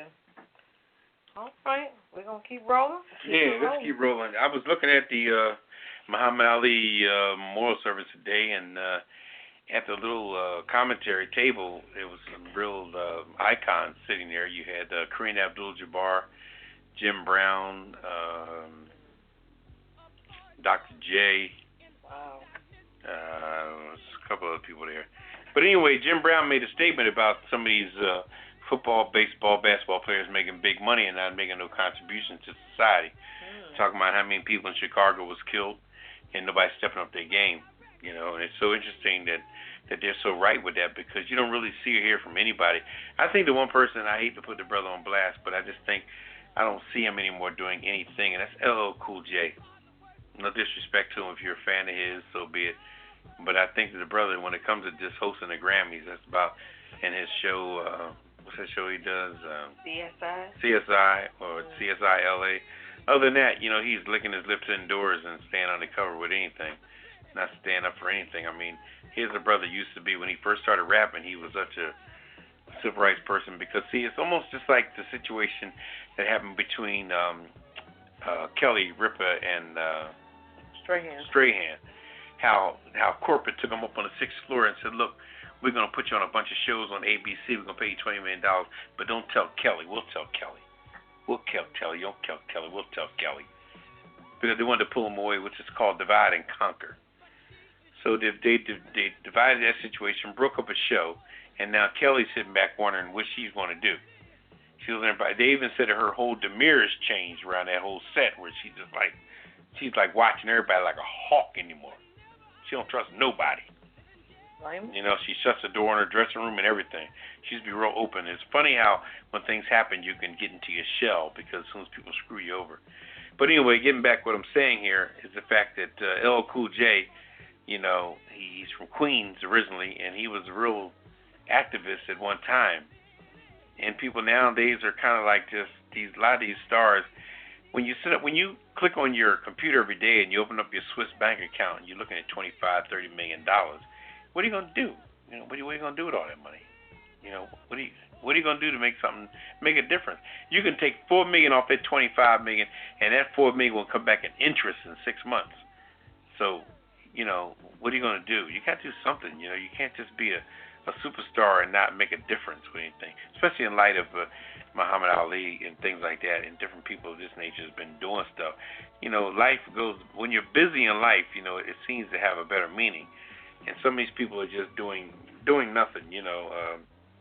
These basketball players, football players, baseball players, they're making millions and millions of dollars. You know, there's a picture for the Boston Red Sox named Price. He just signed a $20 million a year contract. I mean, it's just so many people making so much money. And the killings in Chicago are just off the chain. The guns is just crazy, and and all that could stop if you take away the gun and give them a job, you know, or give them a future, or build something in their neighborhood like they're building in D.C. D.C. got more cranes everywhere, and buildings and dumpsters and stuff it's a mess. There's so much construction going on. If you would move some of these people out of the way in Chicago and start dropping some holes in the ground and just popping up things, just building things, whatever, a track and field meet, a recreation center, anything, and do some things that come with a membership card, where they can put a membership card around their neck or beat themselves in with the card, make them feel important, you know? Right now, they just buying time. And they got them restricted to an area because they're not going down by the House of Blues in Chicago or different areas like that, or down by the beach or nothing. All that stuff is in Chicago is happening in one area. So anyway, what living for the city tonight with me consists of just people that are rich and people that are famous really need to, you know, get out there and start doing something. That way you can bring other non-famous people in and make it happen for sure. But there's got to be sponsorship and everything. Money starts it all. If you got money laying around, hell, you can't take it with it. Can't take it with you. Like you say, you'll never see a Brinks truck following a hearse. Like that. They did say that Muhammad Ali was worth $80 million, so he's going to be worth probably triple or double now. That's sad. Yeah, Jim Brown was putting it down, man. Those guys they were out there a long time. Jesse Jackson was on the panel too. Yeah, it was such a sight to see. Jesse Jackson, Dr. J, Kareem Abdul-Jabbar. Yeah. You know. It's not amazing. And these are the brothers in the '60s. They're in the '60s and '70s. I know. It was interesting to see that how many lives he touched and how many friendships he had with people. Yeah. Black, white, didn't matter. Exactly. There was nothing racist about him. Yeah. I think that white folks try to link the racism to not going to the war, but that wasn't the case at all. He just didn't want to go to war. It was just something he stood up for, and exactly. That's what made him who he was. But we're going to take a little CC break, and we're going to come right back with me, Hollywood Wrap-Up. You're listening to the Pajama Party Show on Blog Talk Radio, WPJP. Call us on 914-803-4306. And press 1 to be in the queue so we'll know you have something to say. We'll be right back. Welcome back to the Pajama Party. One who's Poppa DD. I'm here with Ketel. Hello. And Redwine. Bonsoir. All right. All right. So what's happening tonight in Hollywood, Ketel? A little bit of this, a little bit of that. All right. Break it down. Okay. Ellen DeGeneres. Oh. She's in the news. It's all good. She was worried about her voice changing because, she's getting ready to do this new movie called Finding Dory instead of the Finding Nimoy. Says all the excitement over finding Dory, Ellen DeGeneres is just happy she found her voice. The comedian plays the leading fish, interesting, in the highly anticipated Finding Nimoy sequel after 13 years after the original one. You believe that? 13 years? That was 13 years ago? It don't seem like it. I would be worried too. This reminds me of what's the little animated one I hate? Simpsons. Oh, right, because the Simpsons, the boy is actually a girl. That voice. She said I was worried my voice would start changing and I couldn't do Dory anymore. So I'm hoping my voice doesn't change too much more if they do any more sequels. So I guess if they're gonna do any more sequels, they better hurry up. Matter of fact, she's 58. Wow, really? Yeah. When did that happen? Who knew? Who's that, Ellen? That's Ellen DeGeneres. So she's in a new movie, Finding Dory. Also, Prince again. Man claims Prince's adopted son, and he's owed $7 million in singles will. A South Carolina man who claims he was Prince's adopted son says the late rock icon did indeed leave behind a will and that he owes him $7 million. His name is Norman Yates. Catherine reportedly claims he's Prince's adopted son. Catherine submitted a written statement that says he's certain Prince had a will and that it specified that he owes him $7 million. On Monday, a Carver County District Judge, Kevin Eade, approved an aggressive timeline for testing claims of heirship to Prince's estate. So you better hurry up if you say that you're some kin to Prince or that he owes you money or whatever. He says any new claimants have a week from filing to provide details on their parentage, along with supporting documents such as their birth certificates and parents' marriage certificates. So far, the list of complaints include Prince's sister, Tycon Nelson, 6 half-siblings, and a Colorado prison inmate, Carlin Q. Williams, who claims Prince is his father. Oh, boy. Whatever. Moving on. Whoopi Goldberg extends her contract with The View. Exclusive. contract. I thought she was leaving that show. That's what they kept saying. Do you believe The View is in its 20th season? Whoopi Goldberg will back as moderator of The View of the show's 20th season in the fall. The Oscar-winning actress is on the verge of signing a 1-year contract. Oh. 1 year? Going 1 to 1, huh? Uh-huh. Almost like month to month. Uh-huh. Goldberg will not be taking a pay cut as part of her new contract. She will continue to earn her current annual salary between $5 to $6 million range. Goldberg will act as The View's moderator for the first 4 episodes of the week, and some Fridays she's going to take off. Really? Okay. Joy Behar will fill in as the show's moderator when Goldberg is off. The View used to pre-tape the day, but ABC News executives ordered a change last fall so the show can better cover breaking news stories in the lead to the election. Goldberg joined The View in 2007 and has steered the Hot Topics debates during some of the best of times and the worst of times for the daytime talk show. When she took over on The View in season 11, ratings for the program were already up because of Rosie O'Donnell. Really? Rosie O'Donnell's first tenure on the show, and they jumped even higher. For the last 2 summers following Barbara Walters' retirement in 2013, Goldberg has been the lone surviving member of the View panel, as the network has attempted several reboots of the show for revolving cast. Yeah. So they trying to get the formula right. So ABC is planning a series of reminiscences and throwbacks for the 20th season. The rest of the Hot Topics table will include Behar, Paula Ferris, and possibly GMA weekend anchor Sarah Haynes, who is in talks with the panel now. ABC is still trying to figure out Raven Simone and Candace Cameron Bure if they're going to return. Interesting. That is. I do remember there was controversy about Raven Simone. Everybody didn't like how sometimes she would interject over Whoopi, or she just had too loud or big of a views, and they were. I guess she's supposed to be the voice of the millennials.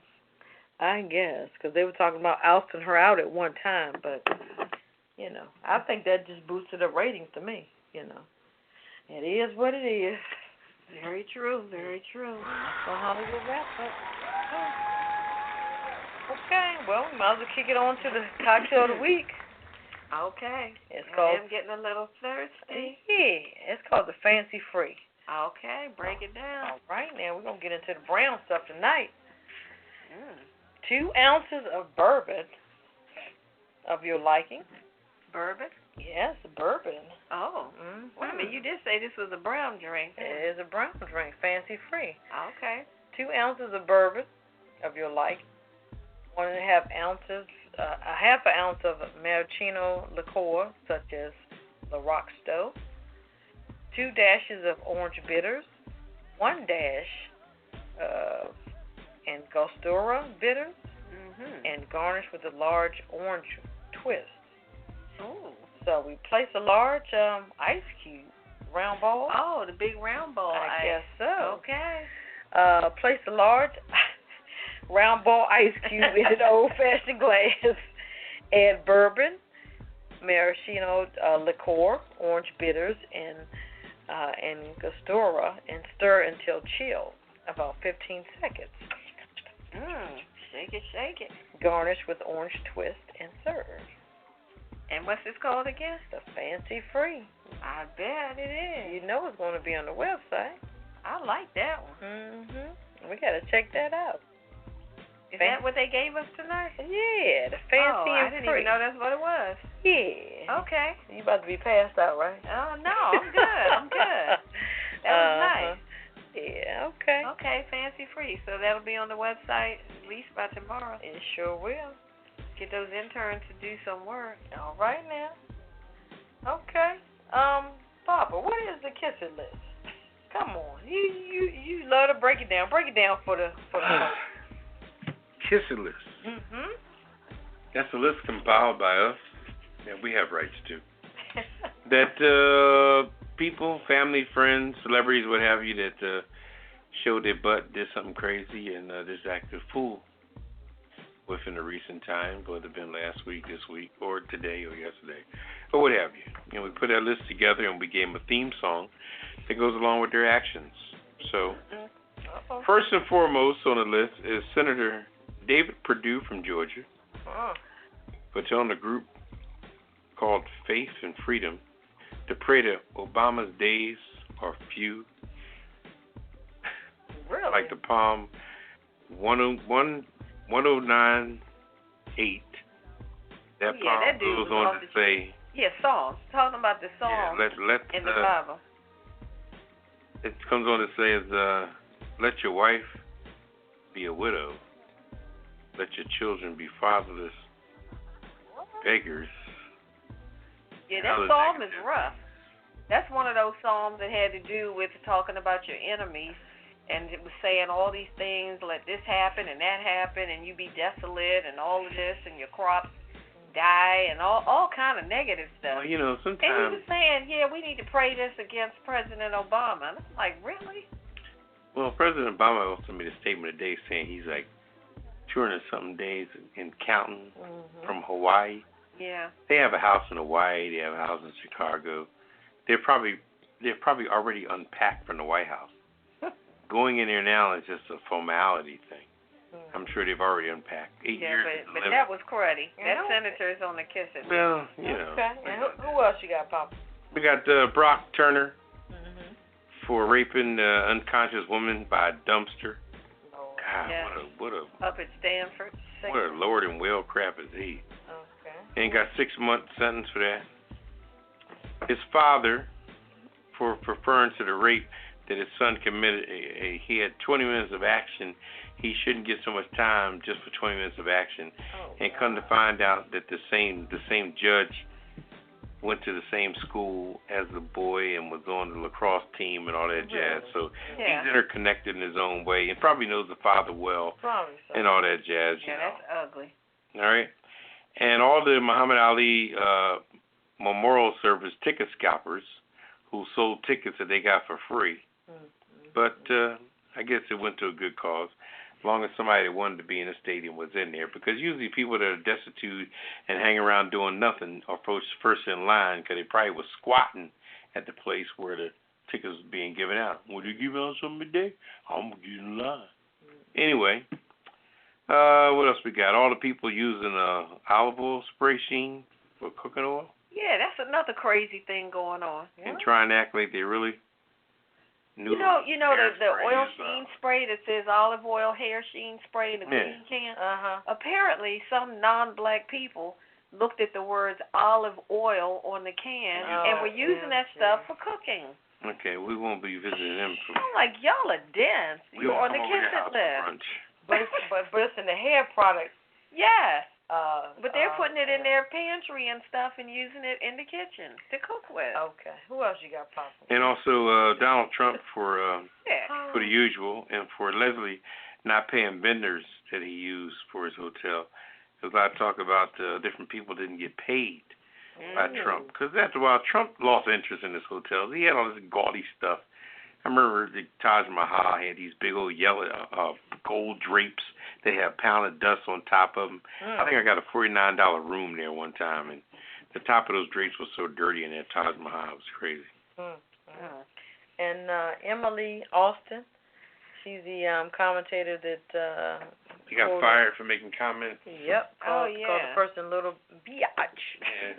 And said something about Mexicans and Chinese people. Yeah. And the Red Star, Macy's, and preview on Friday, sale on Saturday. Oh, for sure. Whatever the heck that means. And Roger Goodell and the NFL and Gruden, the coach of the Redskins, for blasting Deshaun Jackson for not showing up to a volunteer, mind you. This is a volunteer thing with your football team. It's only June, Gruden, please. The season doesn't start till if it's September. voluntary, doesn't that mean you don't have to be He didn't show up. How you going to use the word voluntary and then accuse people of not coming? That's crazy. But anyway. What we got for them? We got something just for them, and here it is. Kiss my entire ass. Kiss my Irish ass. You better kiss my Irish ass. This world, kiss my ass. Kiss my ass. You can just kiss my ass.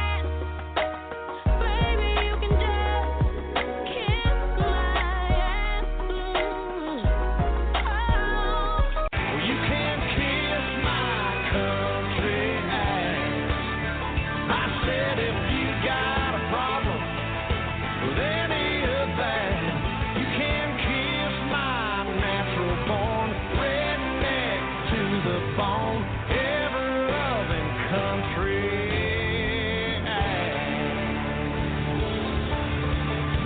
That's right.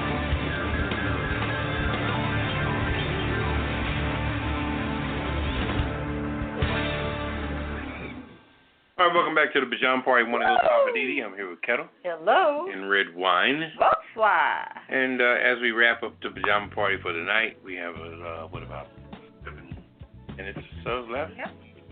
And time for the last word. Our last word. Your last word, Papa. My last word. My last word is that it was really good to see some of the old school gentlemen looking good on TV today. And I think that Oprah Winfrey should do what she did for the ladies when she did that Legends Ball, where she had all the ladies that had legends praising the youngins, praising the legends. I think there's enough legends left out there.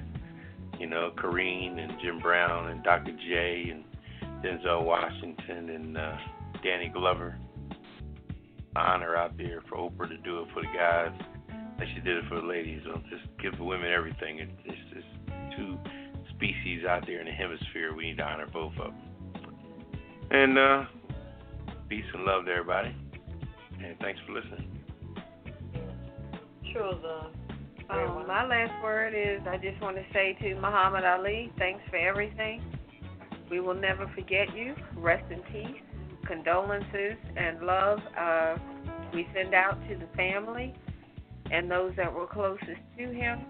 I'm sure you all are feeling such a void in your hearts, but just know that, he's no longer suffering, and hope, I hold on to the faith and believe that he's in a better place, and I'm sure they do too. So we'll see you on the other side, Muhammad, and thanks to everybody for listening. Check out the website at apajamaparty.com. Follow us on Twitter at apajamaparty. And that's it. Thanks to the bartender tonight for the fancy free. That was right nice. I know that's right. What's your last word, Ketel? Another round, bartender, fancy free. I know that's right. We're going to hold our glass up to Muhammad Ali. I have to say, everything was well represented tonight. Everybody showed up and showed out. And I say rest in peace. Also, thanks to our parent company for keeping the lights on. We appreciate it. Our old listeners, new listeners, and future listeners, we appreciate you listening. And like Redwine said, check us out on Twitter, Facebook, and wherever else you can find us. But this is the Pajama Party every Friday night, right, Papa? That's right. 9 p.m. I don't know the other times. Papa knows that. But 9 o'clock Eastern Time, 8 o'clock Central Time, 7 o'clock Mountain Time, 6 o'clock on the West Coast, 9:15 CP time. All righty. Well, we appreciate you listening, and good night. Say good night, Papa. Good night. Good night, everyone. Good night. Bonsoir. All right. See you next week. Initiating shutdown sequence. Is it all over, Rock? I guess so. I bid you farewell, arrivederci, sayonara, and all that sort of cheers. Well, when you gotta go, you gotta go. Well, good night. Yabiko. Sana. I regret to announce this is the end. I'm going now. Good night, and good luck. Was it as good for you as it was for me? Now give me a kiss and say good night. Good night. Good night. Thank you. Goodbye now. Goodbye. Goodbye. Thank you. Goodbye. Thank you for attending our show, and good night. Pajama Party, grown and set.